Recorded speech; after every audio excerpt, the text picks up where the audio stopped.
It's the Michigan Football Report here on a Friday, 8 days until kickoff, folks. Michigan versus Colorado State next Saturday, September 3rd, in the confines of Michigan Stadium, the Big House. And even though it's 8 days till kickoff, we've got something to celebrate today. If you didn't see earlier out there on social media, I put it out. I put it on my Twitter account, although I'm taking my annual Twitter 2-week break prior to the season. I retweeted it, and we put it on our Facebook page. But YouTube, you're getting the message here. It's now been 1,000 days since Ohio State has beaten Michigan in the great sport of football. I got two guys in the production studio with me here. Sam went to Oklahoma. We got Matt, who went to Texas. A couple, Big 12 future SEC guys. They're so young. Sam's 2 years out of college, etc. They don't remember Ohio State beating in Michigan. They were like in 7th grade probably since the last time it happened. It's been so long ago. Coronavirus didn't even exist at that point, right? So Ohio State, just a complete bum program at this point. So go ahead. Let's see how many people we can get. Type in 1,000 in the comments to celebrate 1,000 days since Ohio State has beat Michigan in football. And folks, a year from now, we're going to be saying it's 1,365 days. No doubt about that. All right, coming up on today's show, we got quite a few stories, 3 or 4 stories I wanted to talk to you guys about surrounding the quarterback and running back positions that we'll start off the show with. A little bit of maybe some fake news on the quarterback battle, and then we will talk some other Michigan football news and rumors on the special teams later on in the show. The lies that some of these local media guys are telling, specifically on the quarterback battle, they must end. So stick around. Make sure you watch the entire show to see what I mean right there. All right, if you haven't seen the show before, we do the Harbaugh Heads rumor meters. Here's what those things mean. If we give something 0 Harbaugh Heads, that means it's fake news, probably something you read on one of those $10 a month pay websites. 1 Harbaugh Head, small shred of truth. 2 Harbaugh Heads, strictly in the rumor category. People are talking. If we get 3 Harbaugh Heads, it's pretty likely going down. And if we give it 4 Harbaugh Heads, it is the Michigan Football Report patented fact, F-A-C-K. That is how Jim Harbaugh spells it. So that is, of course, how we have spelled the word fact here in the Michigan Football Report for the past 3.5 years here on YouTube and Rumble. So if you're a fan of the team, you like our videos, and you have yet to subscribe here on YouTube, go ahead and give us a subscription, youtube.com/Michigan TV. We talk about the news. We talk about the rumors. Instant post-game shows, the fastest post-game show on YouTube. Make sure you subscribe today. And hell, we got the biggest audience, right? Look up any of the blog boys, any of the media that cover Michigan football. Go to their YouTube page. All the numbers are public. Look who's got the biggest audience every single day during the football season. It is us here, and there is a reason why. The fans and the audience that have been with us for 3 years now, you're the reason why. So we want you to grow with us if you haven't yet. Let's take a look at the first rumor here on today's show. Alex Orji. Right? What a great name, right? It's an orgy at the Big House, right? Hey, you see Jim Harbaugh, a little orgy going on there.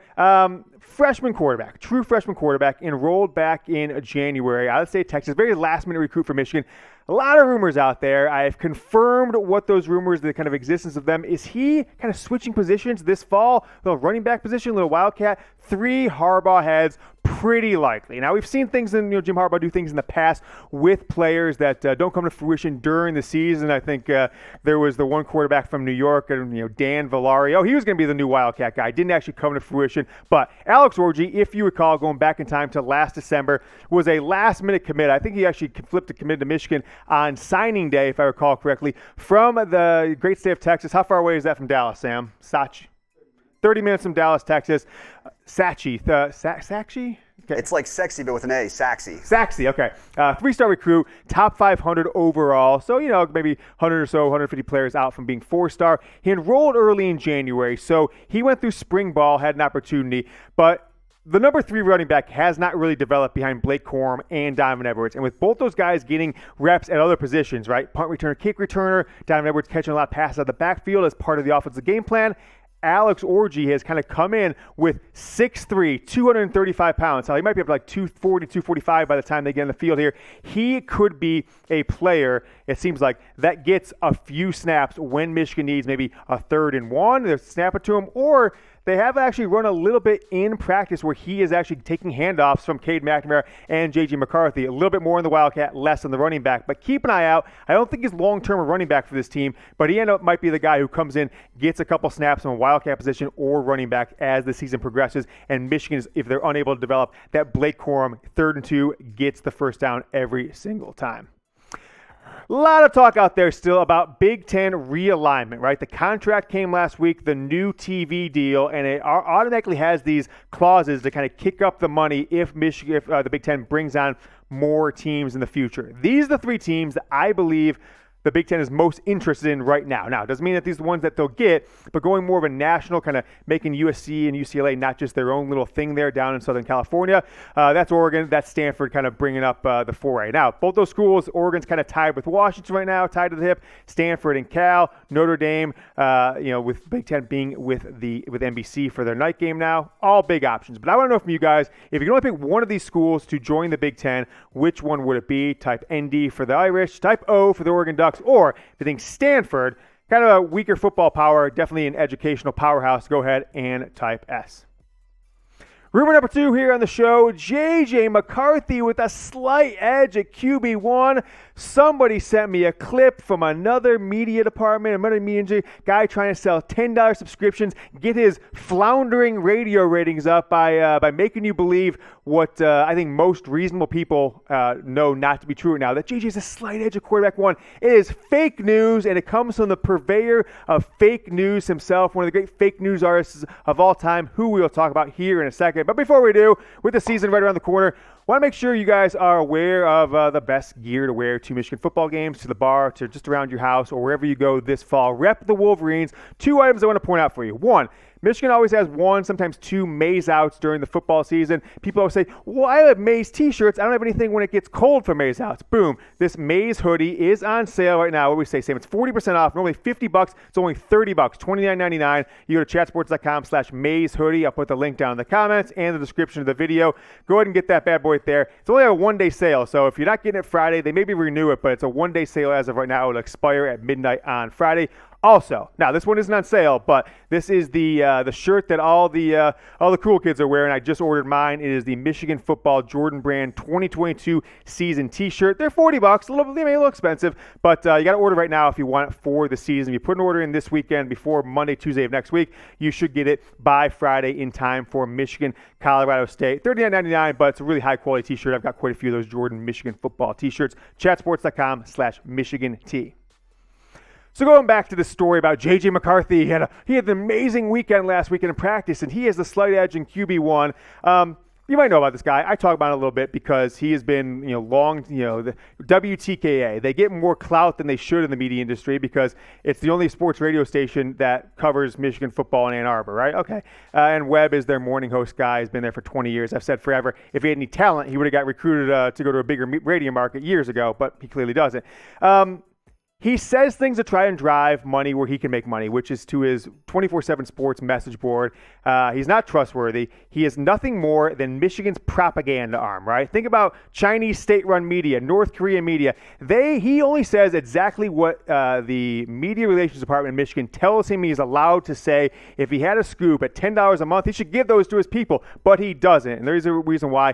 He exchanges access at times, right? I'll get Jim Harbaugh on his show twice a year, get a player interview here and there. He exchanges access for puff pieces. He will bury a story, even if he has a great source, in exchange for for access later on down the line. So someone like that, they should, maybe you can go in entertainment, you can do something else, but that's not a member of the media as far as I'm concerned. I don't even consider myself part of the media. I'm just trying to entertain with scoops here and there, but don't take what he says for the gospel, for truth, just because he happens to be on the radio. He is a propaganda arm of the Michigan Athletics Department, and he's always been, even when it was just wildly obvious how much he was lying, he's always been that way, so don't take J.J. McCarthy rumor that he's trying to put out there as fact. Now, McCarthy's certainly going to get his opportunity. I expect Michigan to announce a starting, I don't actually expect. I think Jim Harbaugh will announce that starting quarterback to the team on Monday. I don't know if the public will actually get any sort of announcement. As what we saw yesterday with the captains coming out, it's clearly going to be Cade McNamara for the opener, right? The starting quarterback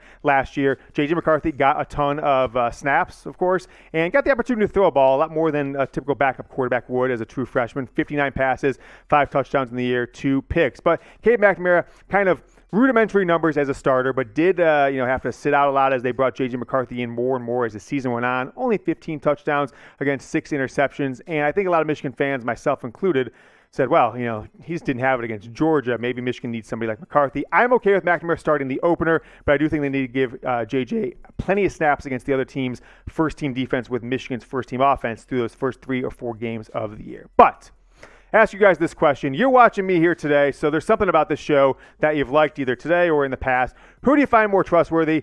James Yoder, myself, without the mustache, but that's the stock photo the guys behind the scenes are going to use for me this season because of the mustache last year. Or slippery Sam Webb, type SW for him, type JY for me. If you type him, go watch his show and I don't want to see you anymore. So if I see any of those SWs, you're going to get the wrath of me. But hey, it's a democracy. Go make your vote, but just live with the consequences. Just like with normal elections, you live with the consequences. You're going to live with the consequences of this vote here. Type JY or SW. All right, Ronnie Bell missing the season all of last year after the first game, which he had a hell of a game, right? Punt return far back, 76-yard touchdown, and that one-handed amazing catch that got called offensive pass interference. Starting punt returner, I'm putting this one as too Harbaugh head, strictly in the rumor category, but there's enough out there to not dismiss it as he was a starting punt returner last year. Why they bring him back, some injury concerns. There are 3 players right now rotating into what I'm calling the return crew for this program, for this 2022 team. Ronnie Bell, mostly exclusively at the punt returner. He is your top punt returner right now, though I think they'll get him off the field in the second half against Colorado State and Hawaii. They won't have him returning punts late in the third or fourth quarter if it's a 3-4 score game. He's your top punt returner right now. There are some injury concerns there. Injury caution, I should say. A.J. Hunting, your top kickoff returner. A lot of chatter right there that if he sticks around his entire career with Michigan, he's a couple more seasons even after this one, he could be Michigan's best kickoff returner in the history of the program, up there with Desmond Howard, Tyrone Wheatley, Steve Breston, and others. And then Blake Corum, right? Is it worth the risk? We saw what he could do from time to time as a kickoff returner exclusively. I don't expect him to be a punt returner. He'll likely be the second option behind A.J. Henning. So as long as it's not like a kick way to one side or the other or a shorter kick, then Henning will grab it, and Corum will kind of be a decoy or a blocker. But with Ronnie Bell returning to the lineup this year, ask a question. Will he return a punt for a touchdown this season? Go ahead and type TD in the comments if you think he will score a touchdown this season as a punt returner. If you don't, go ahead and type no. Let me know what you guys are thinking about Ronnie Bell from a punt return standpoint. I'm going to go yes, right? So I'm going to go ahead and type my TD down in the comments. Let me know what you guys think. To end today's show, it is our mantra that we made famous. Beat Ohio State again. We stole the name Bosa from the Buckeyes. Joey Bosa, Nick Bosa. I don't know what happened to those guys. Now it's ours. So go ahead and type Bosa in the comments if you are just pumped about this 1,000 days that Michigan is a winning streak over Ohio State, or a non-losing streak, I should say.